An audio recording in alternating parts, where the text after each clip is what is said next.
Hello everyone, how are you? I hope you all are doing good. You all are doing well. I hope your studies are going good and you are doing well. And as it's November and many of yours pre-boards have started maybe in mid of November and I guess in December as well. And third pre-board is in January, I guess. है ना? And after that, your board will start as the CBSE has released its date sheet. Okay, so it's high time to be serious about your studies. Okay, let's move on to the topic. As I started life chapter, and we see first lecture of light, in which we covered about the types of mirror, like plane mirror, concave mirror, convex mirror, right, and what are the characteristics of the plane mirror, uses of the plane mirror, and image formation by the mirrors, and we learned about the concave mirror and convex mirror, and we see the six image formation by concave mirror, right, and use of the concave mirror. Okay, okay, if you have any doubts in all these topics, then please let me know in the comment section. I will clear all your doubts. But now in this lecture, in today's lecture, we will going to cover about the convex mirror. Okay, we will see the image formation by the convex mirror, and uses of the convex mirror, sign convention rule, which is very important, very important. If you want to solve the numerical related problems in the exams, like numericals related to mirror formula or lens formula, then you must know about the you should know about the sign convention rule. Okay, so we will learn about sign convention rule, and then we will see what is the magnification and problems related to magnification and sign convention rule and mirror formula, and we will see the in the next lecture we will learn about refractive index as well. So okay, इतना सब intro हो गया. Now please notebooks निकालो, and we will start the chapter with image formation by convex mirror. Okay, let's move on to the topic, and welcome back to the classes. चलो, image formation by convex mirror. देखो, पहले तो convex mirror ऐसे होता है, ठीक है. तो देखो, पहला सबसे पहले कि ऑब्जेक्ट कहाँ पर होगा. सबसे पहला केस, इसमें दो ही इमेज फॉर्मेशन होती है. There is only two image form by the convex mirror. पहला ऑब्जेक्ट इज फर्स्ट केस है, case one. Object is at infinity. When object is at infinity, ठीक. तो जब ऑब्जेक्ट इंफिनिटी पर हो, तो उस केस में आपका इमेज कहाँ पर बनता है वो आपको देखना है, ठीक. देखो, आपने पहले कॉन्वेक्स मिरर ड्रॉ किया. कॉन्वेक्स मिरर ड्रॉ करो फर्स्ट ऑफ ऑल. और ये है. और हाँ, in the previous lecture I told you about the what is pole, what is radius of curvature, what is principal axis. ये सब आपको पता होना चाहिए, ठीक है. एंड ओके, यहाँ पर है आपका. देखो, ये कॉन्वेक्स कॉन्वेक्स मिरर है, तो यहाँ होगा फोकस, यहाँ होगा सी, ठीक. ऑब्जेक्ट कहीं कहीं इनफाइनाइट पे है, ये कहीं पे इनफाइनाइट पे, ऑब्जेक्ट कहीं इनफाइनाइट पे, ठीक. तो उस केस में क्या करोगे आप. देखो, ऐसा रेज पास होंगी, ठीक. पहली रे ऐसे करके, देखो ये डॉटेड लाइन में आपको दिखाना होगा, क्योंकि ये virtual, in the case of convex mirror virtual images form, ठीक. ऐसे यहाँ से कुछ जा रही है, ठीक है.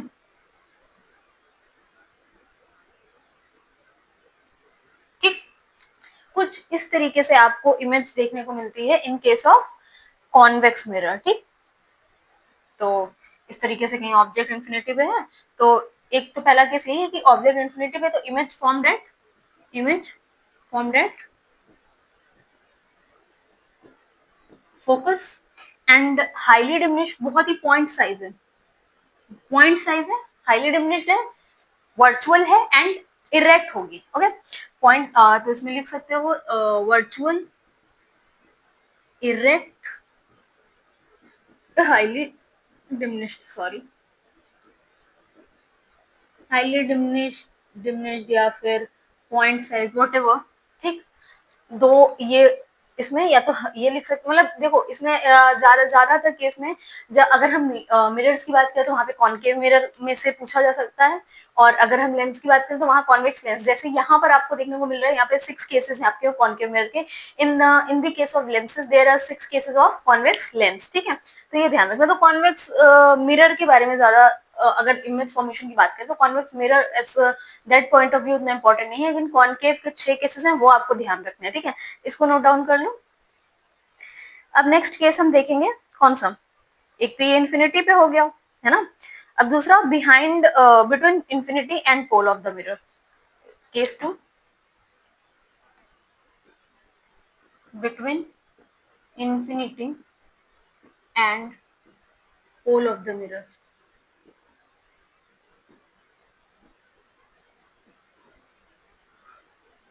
ठीक, अब देखो कहने का मतलब है कि पहला केस जो था वो तो इन्फिनिटी पे था, ठीक है, लेकिन इसमें क्या है, इसमें कहीं मतलब ये बहुत दूर कहीं इन्फिनिट पे था। ये है कि हाँ ये थोड़ा सा पोल और इन्फिनिटी में थोड़ा पास होगा, इन्फिनिटी और पोल के बीच में कहीं पे है, ठीक है। तो बना लो, तो लाइन नहीं सीधी बनती है। कॉन्वेक्स लेंस, ठीक है, this is the principal axis, सपोल, ये यहाँ कहीं ऑब्जेक्ट है, ठीक है।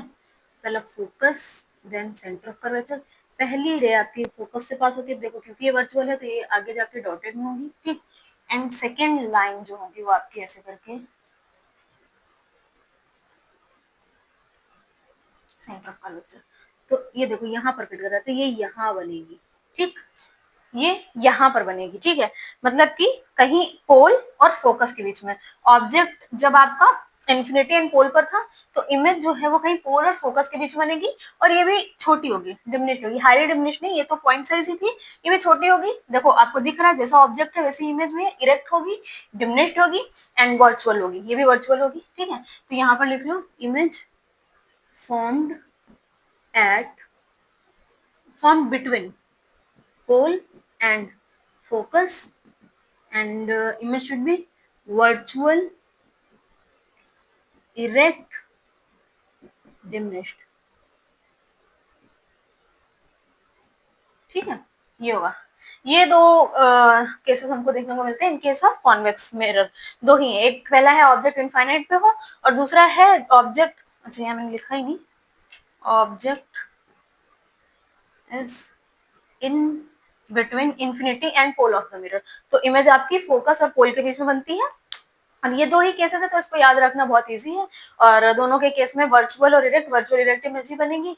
इसमें हाईली डिमिनिश होती है क्योंकि ये पॉइंट साइज होती है, और इसमें हाईली पॉइंट साइज नहीं, पॉइंट साइज से थोड़ी सी बड़ी लेकिन छोटी ही इमेज होती है, ठीक है। इसको नोट कर लो, बना भी लेना। देखो अब नेक्स्ट टॉपिक हम क्या पढ़ेंगे, कॉन्वेक्स मिरर की यूज क्या है। देखो अगर ऐसा, इसको मैं बहुत थियोरेटिकल हूँ ना, use of convex mirror, main सबसे यूज रहता है कॉन्वेक्स मिरर का, वो व्हीकल्स में जो रियर व्यू देखने के लिए जो मिरर्स लगाए जाते हैं वो कॉन्वेक्स मिरर्स ही होते हैं। क्यों? क्योंकि कॉन्वेक्स मिरर जो होता है वो पहला बात तो इरेक्ट इमेज दिखाता है, ठीक है। जैसे कि आप जो साइड मिरर्स आपके कार में या फिर आपकी बाइक्स में लगे होते हैं, वो पहला बात तो मेन रीजन क्या है कॉन्वेक्स मिरर ही लगाने का, क्योंकि कॉन्वेक्स मिरर आपके इरेक्ट इमेज दिखाते हैं। कॉन्केव के केस में उल्टा इमेज दिखता है ना, तो इसलिए रियर वहां पर हम कॉन्वेक्स मिरर लगाते हैं, ठीक।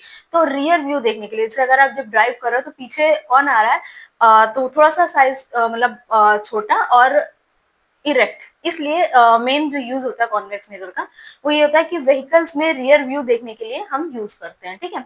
एक सेकेंड रुकना, सॉरी। तो कॉन्वेक्स मिरर का मैंने बताया यूज क्या होता है रियर व्यू देखने के लिए, क्योंकि पहला बात तो वो इरेक्ट इमेज दिखाते हैं और थोड़ा वाइड रेंज कवर करते हैं, वाइड रेंज देखने को मिलती है, वाइडर एंगल देखने को मिलता है, दैट्स व्हाई हम कॉन्केव मिरर का यूज व्हीकल्स में साइड जो मिरर्स होते हैं उनके लिए करते हैं, ठीक है। कॉन्वेक्स मिरर के यूज से मेरे को याद आया, there is a concept called lateral inversion.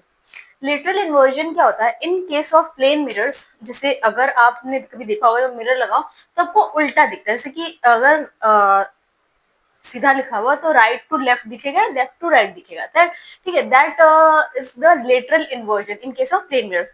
That's why जो एम्बुलेंस होती है एम्बुलेंस पे हमेशा उल्टा एम्बुलेंस लिखा रहता है। एम्बुलेंस इज स्पेलिंग मतलब कुछ ऐसे है ना, तो वो कुछ ऐसे लिखा होता है ना, और ए तो ए ही रहेगा, ये ये कुछ ऐसे लिखा होता है। ठीक, वाह, एग्जैक्ट मैंने बनाया। एल को एल था ये, ठीक है। ये कुछ ऐसा लिखा होता है, तो ताकि जो आगे गाड़ी चल रही है वो मिरर में अपने देख के उसको साइड का मतलब आगे जाने का रास्ता दे, दैट्स वाई। एंड ये आपको ये हो सकता है, ये मैंने इसलिए बताया, हो सकता है एक नंबर में क्वेश्चन आ जाए कि क्यों एम्बुलेंस उल्टा लिखा होता है एंड क्या ये है, तो आप बता तो सकते हो कि हाँ सीधा दिखेगा, बट वो टर्म क्या है, that is a letter inversion, ठीक है। तो इसलिए मैंने ये बताया। चलो अब हम पढ़ेंगे साइन कन्वेंशन रूल के बारे में। What is sine convention rule and why it is important. देखो, साइन कन्वेंशन रूल बहुत इंपॉर्टेंट है जब आप न्यूमेरिकल सॉल्व कर रहे हो। न्यूमेरिकल सॉल्व करने के केस में आपने अगर थोड़ी मोड़ी भी अगर साइन कन्वेंशन फॉलो नहीं किया, जहां प्लस करना था माइनस किया, माइनस करना था प्लस किया, आंसर गलत हो जाएगा। फॉर्मूला तो आपने सही लगाया है बट आंसर आपका गलत आएगा एंड आपको 0 मार्क्स मिलेंगे। इसलिए इन सब से बचने के लिए साइन कन्वेंशन रूल पढ़ लेते हैं, आराम से 5 नंबर मिलेंगे आपको, है ना। 5 नंबर मतलब ये नहीं न्यूमेरिकल ही 5 नंबर में आएगा, 3 नंबर का न्यूमेरिकल होगा और 1 नंबर में कुछ ऐसा ही क्वेश्चन होगा। तो जब पूरा कॉन्सेप्ट पता होगा तो आराम से आपको 5 नंबर मिलेंगे। देखो बोर्ड्स में मार्क्स गेन करना बहुत ईजी है, बस एक एक कॉन्सेप्ट आपको पता हो, एनसीईआरटी की एक एक लाइन आपको पता हो। एक एक लाइन का मतलब ये है, ये नहीं है कि एक एक लाइन यहाँ एकदम रटी हो, रटा नहीं, जो लाइन में बोला था उसके बिहाइंड कॉन्सेप्ट क्या था, क्या है, उससे रिलेटेड एप्लीकेशन क्या है, दैट्स इट। और वो मैं सारा कवर कर रही हूँ, आपको एक एक लाइन पढ़ने की जरूरत नहीं, बस वीडियो देखो, नोट करो, प्रॉपर नोट्स बनाओ और क्वेश्चंस जो मैंने उसमें करवाए सॉल्व करो, मार्क्स पाओ। चलो साइन कन्वेंशन पढ़ते हैं। देखो, साइन कन्वेंशन रूल बहुत इजी है, बस कुछ चीजें आपको ध्यान रखनी है। आप सब ने अगर मैथ्स पढ़ साइंस पढ़ रहे हो तो मैथ्स पढ़ी होगी, और कार्टेशियन सिस्टम से जरूर ही पढ़ा होगा, इतना तो सबको पता है। देखो, ये होता है Cartesian system, this is the X axis, this is the Y axis, है ना। यहाँ पर x जो होता है पॉजिटिव होता है, यहाँ पर y पॉजिटिव होता है, यहाँ x नेगेटिव होता है, यहाँ y नेगेटिव होता है। बस साइन कन्वेंशन रूल इतना सा है। देखो, ये समझ लो, ये है मिरर, चाहे ऐसा हो दैट इज कॉनकेव, चाहे मिरर ऐसा हो चाहे कॉन्वेक्स, मतलब चाहे ये वाले मिरर की बात कर रहे हो चाहे हम ये वाले मिरर की बात कर रहे हो, उसको तुम ऐसे समझ लो, ठीक, कि जैसे ये मिरर है, ठीक है, लगा दिया। अब जब ये मिरर लगा दिया बेटा, ठीक है, और इसके लिए समझ, मतलब ऐसे समझना कि यहाँ पे मिरर लगा हुआ है, ठीक है। चलो हम एक का केस लेके बता रहे हैं। देखो, ठीक, ये है मिरर, ठीक है। तो मिरर के लेफ्ट साइड की जो भी वैल्यूज होंगी नेगेटिव होंगी, क्यों, क्योंकि एक्स एक्सिस का लेफ्ट साइड नेगेटिव होता है, दैट्स इट। तो इधर जो होगी वो नेगेटिव होगी, और आपको याद है कि ऑब्जेक्ट हमेशा इधर ही होता है लेफ्ट साइड में, यानी यू की वैल्यू ऑलवेज नेगेटिव। देखो यहाँ लिखो कि values at the left side वो आपकी नेगेटिव होंगी, ठीक। ऑब्जेक्ट क्या होता है, हमेशा नेगेटिव होता है।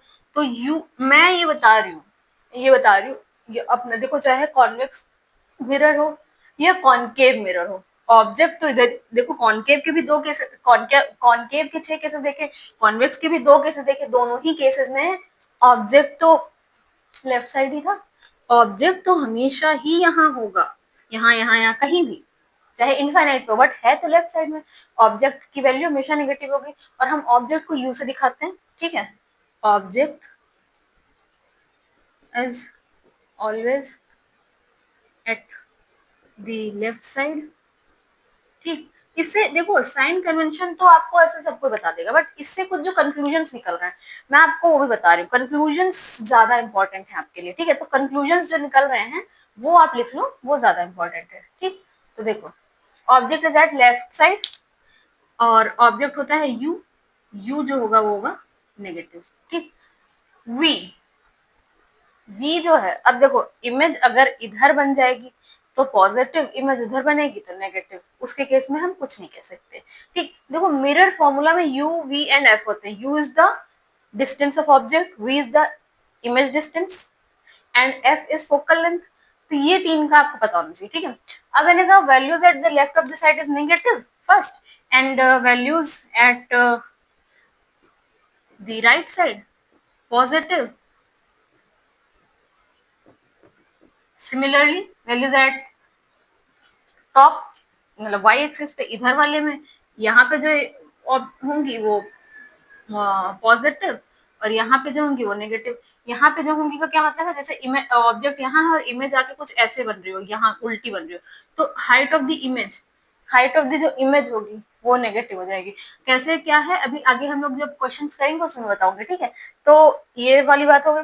ठीक है, मैंने कहा यू की यू वी और एफ। ठीक, देखो एक चीज ध्यान रखना, जो मैं एक बात बता रही हूँ कि कॉनकेव मिरर के केस में फोकल लेंथ हमेशा नेगेटिव होती है। कॉनकेव मिरर के केस में फोकल लेंथ हमेशा नेगेटिव होती है। तो लिख लो यहाँ पर एक पॉइंट। ये सारा जो पॉइंट्स हैं ये आपको क्वेश्चन करने में हेल्प करेंगे। Focal length of concave mirror is negative. Mirror हो या लेंस हो, दोनों ही केस में नेगेटिव होती है, एंड कॉन्वेक्स के केस में पॉजिटिव होगी। एंड पॉजिटिव, चलो लिख देती हूँ, and positive for convex mirror. जैसे एक दो क्वेश्चन आएंगे और आपको मान लो दे रखा है कि focal length is -20 centimetre, minus sign देख के ही आप तुरंत बता दोगे कि ये पक्का कॉनकेव मिरर या कॉनकेव लेंस के बारे में बात कर रहा है। इसलिए ये सारे पॉइंट्स आपको बताए जाते हैं। ठीक है, ये पॉइंट नोट कर लो, बहुत इंपॉर्टेंट है, ये आपको भी क्वेश्चन करने में काम आएगा, एक एक चीज काम आएगी, इसको नोट कर लो। ठीक है, ठीक है, ये समझ आया। देखो अगर इतना समझ आया और साइन कन्वेंशन रूल समझ आया, देखो डायरेक्टली मैं आती हूँ मिरर फॉर्मूला पे, और इसका एज सच कोई डेरिवेशन तो नहीं ही पूछा जाता है, तो मैं डायरेक्टली आपको मिरर फॉर्मूला बता देती हूँ कि 1/v plus 1/u is equal to 1/f होता है, जहां पर v जो है इमेज डिस्टेंस है, u जो है ऑब्जेक्ट डिस्टेंस है, u क्या है ऑब्जेक्ट डिस्टेंस है। ठीक, and f is focal length. And एक रिलेशन बेटा आपको और भी पता है, r is equal to 2f होता है, तो यहाँ से भी आपको कई बार फोकल निकालनी पड़ सकती है, हो सकता है रेडियस ऑफ कर्वेचर दिया हो। ठीक, अब देखो ये हुआ आपका मिरर फॉर्मूला। इसके साथ साथ मैं आपको मैग्निफिकेशन का केस, मैग्निफिकेशन का मतलब होता है कि कितनी मैग्निफाइड इमेज मिल रही है as compare to the object, मतलब ऑब्जेक्ट के साइज के हिसाब से इमेज का साइज कितना बड़ा है, दैट इज द मैग्निफिकेशन। तो मैग्निफिकेशन को हम रिप्रेजेंट करते हैं स्मॉल m से। ठीक है, स्मॉल m मतलब मैग्निफिकेशन की अगर हम डेफिनेशन की बात करेंगे तो मैग्निफिकेशन की डेफिनेशन क्या है, magnification produce by any mirror give the relative extent of the height of the image to the height of the object. ठीक, तो दैट मीन्स कि डायरेक्टली मैग्निफिकेशन का क्या फॉर्मूला होगा, हाइट ऑफ इमेज, जिसको हम एच डैश से denote करते हैं, एंड हाइट ऑफ ऑब्जेक्ट। इसमें भी कुछ साइंस आपको पता होने चाहिए तब आप कर पाओगे। ठीक है, और ये जो होता है हाइट ऑफ ऑब्जेक्ट एच, ये इक्वल होता है -v/u के। ठीक, देखो मैंने भी आपको जब यहाँ पर ये बनाया था तो मैंने ये बताया जैसे ये है। ठीक है, तो जब भी ऑब्जेक्ट ऑब्जेक्ट लगभग ऐसे ऑब्जेक्ट यही ऑब्वियसली ऑब्जेक्ट अपसाइड ही होगा। तो एक बात बताओ, अगर आप वाई एक्सिस के उसमें हाइट के टर्म्स में देखोगे, हाइट के टर्म्स में तो ये वाई एक्सिस के अलॉन्ग ही देखोगे ना, ये तो यहाँ तो ऐसे तो देखोगे नहीं, तो हाइट जो है ऑब्जेक्ट जो है अप साइड होगा, ऑब्जेक्ट हमेशा अप साइड होगा, तो एच की जो वैल्यू है हाइट ऑफ द ऑब्जेक्ट जो है वो जो हमेशा होगी पॉजिटिव, है ना, height of object always positive. सही कह रहे हैं ना भाई, ऊपर ही तो होगा। हम्म, अब बताओ अगला लेकिन हम इमेज के बारे में क्या कहेंगे, इमेज का क्या केस होगा। देखो इमेज के केस में दो केस होंगे, हाइट ऑफ इमेज जो होगी पॉजिटिव कब होगी? जब इमेज वर्चुअल है, तब हम पॉजिटिव लेंगे, नेगेटिव रियल इमेज के केस में लेंगे। यानी कि अगर आप देख रहे हो मैग्निफिकेशन की वैल्यू, तो मैग्निफिकेशन की वैल्यू अगर नेगेटिव आ रही हो तो आप देख के ही बता दोगे कि वहां रियल इमेज बन रही है, और अगर पॉजिटिव आ रही है तो वर्चुअल इमेज बन रही है। इतना समझ आया? Height of image, height of object minus V by U, इतना समझ आया? कुछ नहीं है, ये मिरर फॉर्मूला है। अब देखो इससे रिलेटेड कई सारे न्यूमेरिकल्स आएंगे जो आपको सॉल्व करने होंगे, ठीक है। चलो तो न्यूमेरिकल्स देखते हैं जो मैंने निकाल के रखे हैं, इसको नोट डाउन कर लो। वैसे अगर नहीं नोट करना है तो आपकी बुक में दिया है, बट ये वाला पार्ट जो है ये थोड़ा सा इंपॉर्टेंट है, इसको नोट कर लो। और जो इससे पहले मैंने साइन कन्वेंशन रूल बताया था वो भी इंपॉर्टेंट था। उसके अलावा बाकी आपको आपकी एनसीईआरटी में मिल जाएगा, इतना ज्यादा लोड लेने वाली कोई भी बात नहीं है। बट लोड लेने वाली बात बस इतनी सी है कि अगर आप पढ़ाई नहीं कर रहे हो तो पढ़ाई स्टार्ट करो, ठीक है। अब कई सारे क्वेश्चंस करेंगे, कुछ तो पहले स्टार्ट करते हैं आपके एनसीईआरटी एग्जाम्पल से, फिर उसके बाद मैंने बहुत सारे क्वेश्चंस निकाले हैं वो करेंगे ताकि आपका थोड़ा सा कॉन्सेप्ट क्लियर हो जाए। मान लो अगर एग्जाम में कुछ अलग सा क्वेश्चन आता है, मैग्निफिकेशन से रिलेटेड क्वेश्चन आता है, तो आप डर मत जाओ, आप क्वेश्चन को सॉल्व कर पाओ आराम से, ठीक। चलो देखते हैं। सबसे पहला क्वेश्चन तो आपके एनसीईआरटी का ही, देखो इसमें कह रहा है a convex mirror used for rear view on an automobile has a radius of curvature, radius of, जो भी क्वेश्चन में दिया है वो करते हैं।